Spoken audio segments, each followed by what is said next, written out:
Hi, good afternoon everyone.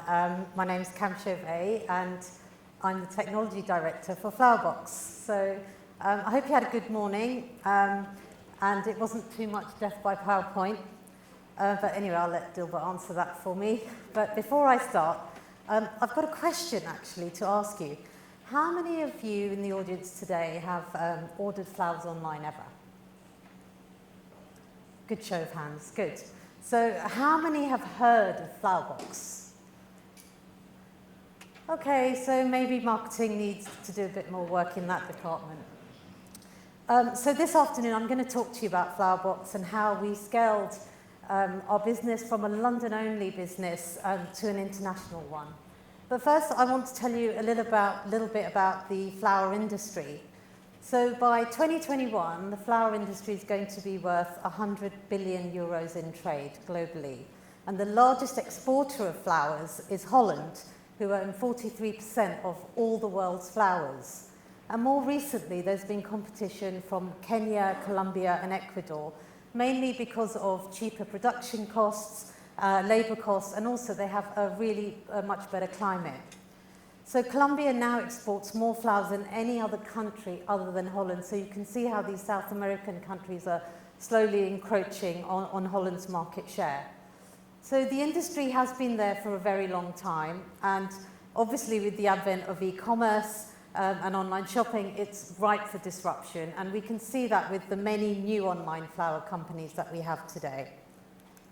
So FLOWERBX itself was formed by our founder, Whitney Broomberg-Hawkins.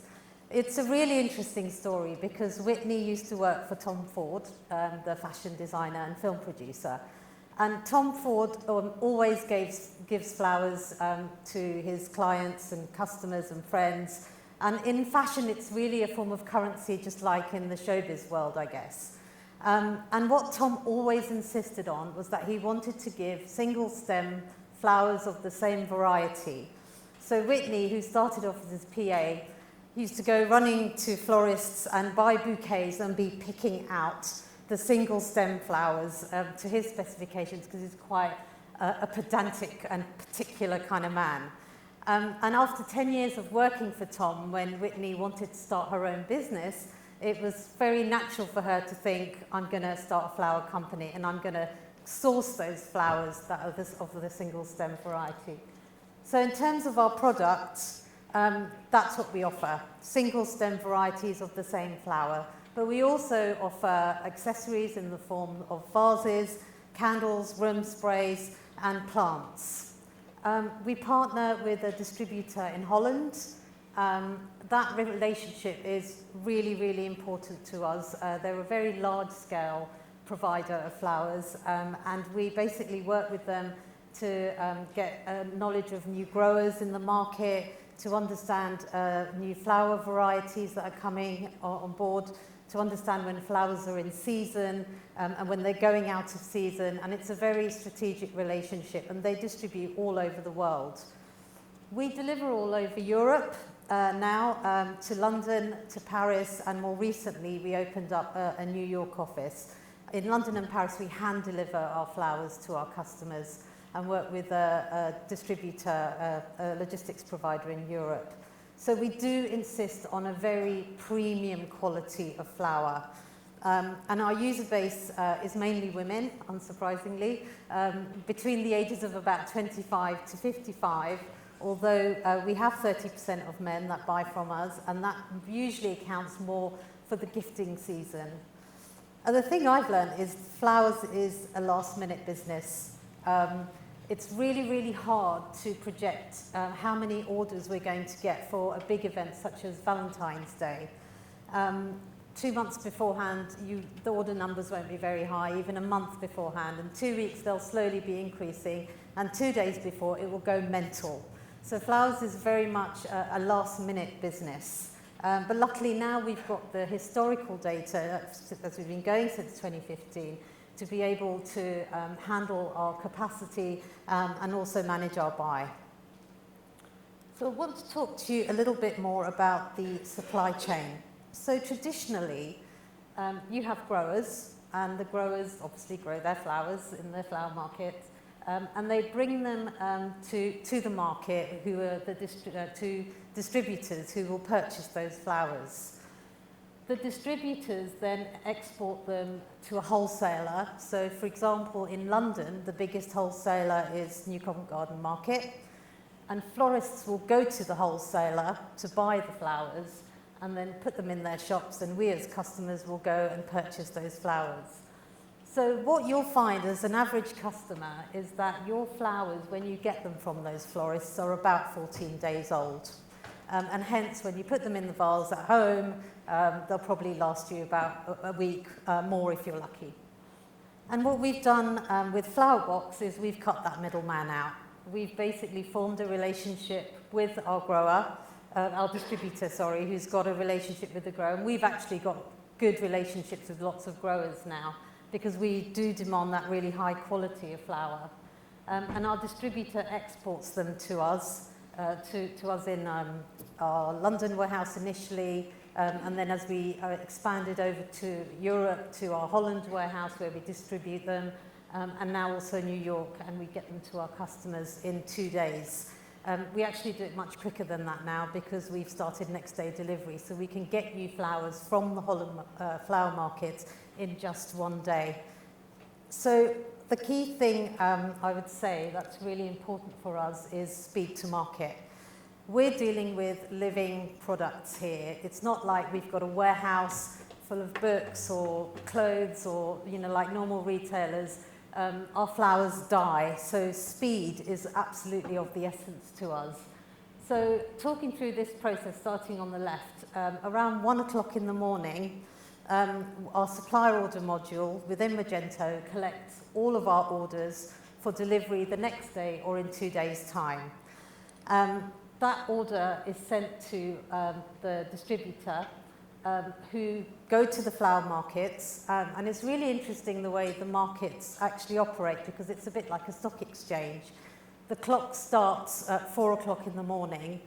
Flowers are presented now electronically, but in the old days they would basically show a picture of the flowers and a starting bid price, and all the buyers bid for the flowers they want. So the prices change quite frequently, and if you don't get in there early, you can miss them. And in this stage of the process, a lot of switching happens as well. For us, the grower that gives us the peonies, usually they may be too open, they may be too fluffy, they may not be the right colour. So we have to substitute certain flowers for certain growers for other growers. So there's a lot of switching that happens between 4 o'clock and about 8 o'clock in the morning, in terms of making sure we get the best quality flowers from the growers that we specified. So our supplier order defines the number of stems we want of each flower type, which grower or alternate grower we want, the bid price we're prepared to pay, and the delivery location of the flowers, because they could be going, as I said, to a number of different locations now. They go to a dispatch area, which is really important because if they're going to Europe, they go to our warehouse in Holland. If they're going to London, they go to a dispatch area on a truck for London, or they go to the dispatch area for Paris, and then they're delivered out round about 4 o'clock in the afternoon. The next morning, 4 o'clock in the morning the next day, they arrive in our warehouse, and by 6 o'clock we're picking and packing them. And then we've got a last mile provider in London, Paris and New York that delivers them out and gets them to our customer. So there's a lot of processing and a lot of things happening in that 1 or 2 day period. The thing I would say has been critical for us to get this right is the importance of our last mile provider. Flowers are living products, and the way they're transported is really, really critical and important to us. You can't package a flower, stick it on a conveyor belt like most logistics providers will have, and have that box banging and then get thrown onto a truck, because the flowers will get damaged, and when they arrive you'll have a lot of disappointed customers. So we've worked really, really hard on our packaging by literally testing every flower type and see how well they travel. And we've worked really hard with assessing various logistics providers to make sure they handle our products with the care and attention that we demanded. And that took a lot of time, especially when we were first going national across the UK, when we were basically fulfilling directly from Holland. The other thing that I would say is really important about this process is the integration with our delivery providers. So we want to make sure our customers are constantly informed during the journey as to when products are going to arrive, and the delivery schedule with our last mile providers as well, so we can give them upfront information the day before of all the different postcodes and areas they're going to within London, New York and Paris. So the key thing here is the fact that flowers also are seasonal and they're not fixed. So you have different flowers at different times of the year. So in some cases, we can't always distribute our entire selection of flowers because some are more sensitive to travel, i.e. white roses will bruise really easily. So actually, this is a great picture showing you the Holland flower market. It doesn't really do it justice. Because there are kilometres and kilometres of conveyor belts, which basically have an area where the growers bring their flowers at 4 o'clock in the morning, and they're automatically transported through the warehouse to the distributor areas. And the other thing that's really fascinating about this place is that everything's RFID'd, so you always know the location of the flowers from the grower and when it's hit that dispatch area. And the speed at which it operates, because the flower markets work 5 days a week. 4 o'clock they're completely full of flowers, and by midday it's empty. And they do that every single day. So another thing that's worked really, really well for us is subscriptions, and lends itself quite nicely to the flower industry. We launched our subscription offering around autumn 2017, and we offered 2 types of subscriptions, white and coloured flowers. We've customised the module so that it works well for us, again with flowers because they're seasonal. What you get in January isn't what you'll get in June or in November. So we had to actually map out all the different flower varieties on a weekly basis, so that when a customer at any point of the year takes up a subscription, the right flower is added to our supplier ordered and delivered to them. So what we've found is that with subscriptions, the cost of acquisition and customer loyalty the cost of acquisition is low, and we get a real increase in customer loyalty because you've already got an engaged group of people who are bought into our brand and our product.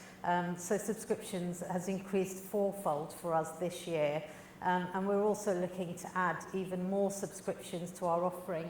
We do 6 currently, so we've introduced coloured and white in different price points. But what we also ran this summer was the peony subscription. So if you love flowers of a certain type, i.e. peonies, you can get 8 weeks of the different variety of peony. If anyone's interested, we have hydrangea coming up really, really soon. So what we do with our subscription module is we offer weekly, fortnightly or monthly deliveries of flowers. We take recurring payments at the intervals when we deliver. Customers can start or stop their subscription at any point and change their delivery and payment information. I think the key thing with subscriptions is that we really want to change customer behaviour towards flowers.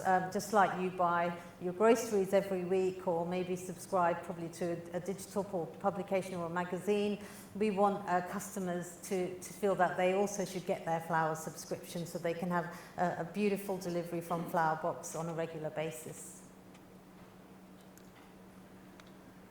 So the other major point of growth really for us as an organisation was going international. In December 2017, we were a London-only delivery company based in West Acton, in a little warehouse, which was still our head office now. We expanded in January 2018 to deliver all over the UK, and again the real work around that was around the operation and the logistics to be able to have a warehouse in Holland and to be able to get a logistics provider to deliver from Holland to all UK postcodes. So technically we had a UK store in Magento, which was a London only. To open it up, it was about integrating the API for the deliveries and also opening up our postcode range. In February 2018, we basically opened up from Holland to national France. So all of the infrastructure was already there. From our Holland warehouse, we could basically engage with our third-party logistics provider who are global. So as we've scaled, we've been able to scale because they offer deliveries all over the world. And we were able to translate our France site, which was probably a bit more challenging because it was the first time we'd copied our UK store and opened up a French store and translated our content. But we used the same imagery, so it was just about the words, really. In May, we opened up in Germany, again using exactly the same infrastructure. And I think the biggest point for us really was in July 2018 when we opened up our Paris location. So we had to recruit warehouse staff, customer service, florists and packers, and we basically were able to utilize our France store and open up postcodes in Paris that we could deliver to and engage with a last mile provider there. Paris traffic is worse than London, I can guarantee you that. So we've had quite a few challenges in identifying the best last mile provider that we can get out there. But it's worked really well for us since we've opened that. In April 2019, we opened up all 21 countries in Europe because we had the infrastructure to be able to do that. And in May this year, another big move for us was to open up New York. And again, because we'd opened up the office in Paris, we kind of knew what we had to do. We knew, we at the moment we've basically got a packer, a florist and a customer service and a general manager, so it's very, very lean. We reutilized the store that we had in the UK and introduced dollars. So now we were basically, obviously, a multi-currency offering going all over Europe and the US.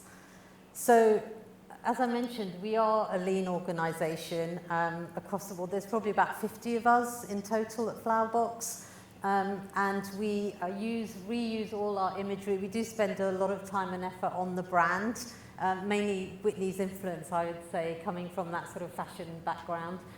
So we reuse all that lovely imagery, but just change the message according to the locale that we're in. I'd say the technical challenges for us opening up all these stores was the extension of our supplier order process, because it was, as we're adding new stores, that supplier order was getting bigger and bigger. So we split up the delivery locations in the order, so it was very easy to identify where the orders were coming from. And because it was continually being extended, we also had to make sure we made it clear to our distributor which location they were going to within the warehouse, whether they're going to be put on a lorry for Paris or whether they're going to our warehouse in Holland to be packaged up and sent across Europe, or whether they're going on a plane and being flown over to New York. So our warehouse in Holland has grown a lot from a very small space to a much larger one. And we're also working on growing our internal multi-warehouse business operations. So we've adopted Magento 2.3, and we're looking at being able to distribute and move stock between warehouses, especially for our B2B business, which I'll talk about in a minute. So we want to enhance that stock control and tracking process. So it's interesting because B2B for us was largely an unplanned area. but you know, surprisingly, it's become a massive revenue generator for us. We supply lots and lots of hotels, VIPs, and do lots of events for many, many people, mainly fashion brands. We've catered for events for Gucci, Dior, Louis Vuitton, Tom Ford. This picture here shows you the front of Annabelle's Private Members Club, which we've had the honour of covering in flowers for 2 years running as part of the Chelsea Flower Show. We've also, that picture doesn't really do justice, but we did a big event very soon after the opening of our French Paris warehouse for Louis Vuitton, where we covered a whole wall of the Palace of Versailles in plants for a major fashion event for LV, and that was a big coup for us. So we're getting to be a bit of a go-to provider within fashion, but we want to obviously expand that to every possible industry sector. Our B2B team really work closely with us from a warehouse and e-com perspective in terms of planning and supplying various events. And with that increase in bulk buying, we've been able to cost-effectively launch a same-day offering, because we found we had lots of surplus stock, and so we now offer same day and next day as a service. So as we roll out those enhanced processes based on Magento 2.3, we really want to look at automating and improving our B2B processes from a purchase order and a stock management process. So underpinning all of these things that we've been working on over the last year or so is our development team. FLOWERBX's development team is offshore. I act as a product manager and a sort of major conduit of all technical requirements and work from the various areas of the business. We work in work streams and management streams to basically make sure our supports and smaller enhancements are dealt with, along with road mapping the major project work. We have developers and testers and a PM that works with me offshore to triage work. And I would say the thing that's added value for us is that the CEO of the company who does our development comes into the office once a week. And they're a Magento specialty organisation, so it's been really useful for us to be able to get that expertise on Magento, to understand about any new functionalities and services that are coming up, and to get the best use out of it. So you could say there are a lot of cons about working with an offshore team, such as visibility, communication being hard, managing call-outs quickly and effectively. But I think we've minimized that risk really by having that weekly contact.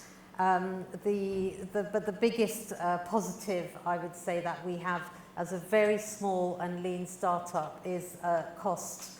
There's no way we would have been able to scale and achieve as much as we had with an in-house development team, and we all know how expensive Magento developers are.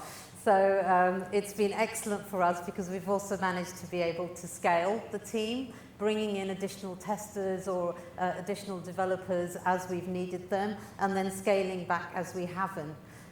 So our developers also work UK hours. They're based in India. I've never met them, so we use all forms of communication to make sure we keep in touch with each other. We use GitHub to manage our work, obviously Slack. We record customer journeys. We use Skype, so comms is a big thing for us. And as I said, they work UK hours, so they also start 5 hours before our day starts. So in actual fact, we're getting 13 hours of work out of them every day, which is really, really good for us. We use Agile and Kanban as our methodology, so everything is prioritized. It's all in a backlog. It's spec'd out. The devs pull the work based on the priorities that's set by me and agreed with the PM that's offshore as well. And we've also got a first line support with a hosting partner that uses AWS. So we always want to ensure our shop's open 24/7. So overall, I would say I'd like to think that FLOWERBX has made a success of offshoring. And I know it comes with a lot of challenges, but we've worked really, really hard to make sure that works for us. So what about tomorrow? Well, we'll continue to grow more. The US has been really successful for us. It's only been 2 months and we've broken our revenue targets out there. We've also done quite a lot of events already, and I definitely see growth because we only deliver to a subset of postcodes in New York at the moment, to see that expanding and potentially getting across the whole of the US over the next few years. So we will definitely grow out there. We also want to look at improving and increasing our product portfolio. As I mentioned, because flowers don't travel very well, our national offering and the offering we have in the US currently is a much more slimmed down version than what you can get as a London or Paris customer. So we need to continually work on our packaging to see how we can improve flowers travelling. And we need to work on getting the logistics right in New York, because there's probably a bit more work around that too. And we also actually could source from some of those South American countries because obviously transporting flowers from Holland to the US, it does have longer time zones. We do hold stock in the US a lot more to make it more of a faster turnaround, but I think we'll probably look at sourcing from closer countries as well. One of the things also that we need to improve is our relevance based on location. A la Deliveroo and Uber and all the companies that are location based, currently we're not. Customers get to the end of the checkout and enter their delivery information and can get disappointed, and we know this. So we really want to move all the location handling out of the checkout completely and bring it more up front. So we're doing a lot of work currently to see how we can do that in a much, much better way. Also, because we have a single page checkout, there's a lot of processing and a lot of heaviness that's happening right at the end of the customer journey. So again, we're looking to improve that and split that out more. We want to also expand our same-day offering. We've got a limited subset of products. We know we can offer many, many more. And that really goes in line with improving our warehouse capabilities by looking at inventory management. As an entirety, we basically bought a new inventory management system. We're doing a lot of analysis on it to see how we can distribute stock between our various warehouses, especially the fixed stuff like the vases. And we want to improve the B2B side of the business in terms of all of the purchase ordering and the goods in processes around that. So overall, I would say Magento really does underpin everything we do and sits very much at the heart of our business. And we've always got our eye out to look at, further integrations and applications we can use as our business scales and grows. So I hope today has given you an insight into what is a very dynamic and very exciting industry to work in. And I hope you've enjoyed hearing about it. So thank you very much.